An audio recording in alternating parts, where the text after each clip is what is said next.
توییت؟ بله. خیلی دوستتون داره؟ آره خیلی دوستم داره، ولی خب تصمیم گرفتم جدا بشم. چرا؟ چون زیاد خرجم نمیکنه. تو شده موکیت؟ بله. همینجا بهش زنگ بزنید و حرفایی که میخواید بعدم بهش بگید تمام کنید همینجوری زوری تمام کنید. فکر کنم ناراحت بشه، ولی خب باشه. اساس زنگ بزنه میخوام تاج سعادت رو بهتون معرفی کنم. تمامی میسا و صندلی‌ها رو با بهترین کیفیت از تولید به مصرف با پکیج کامل و ارسال رایگان براتون میفرسته. ادامهش برید تو کفشم. الو سلام عشقم، خوبی؟ خواستم یه چیزی رو بهت بگم. من تصمیم گرفتم از پیشت برم، نه اینکه فکر کنی دوستت ندارم و ندارم.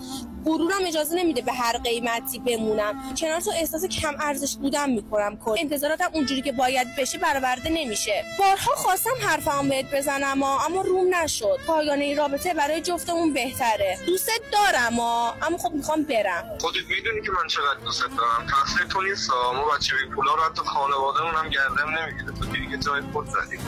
ببخشید.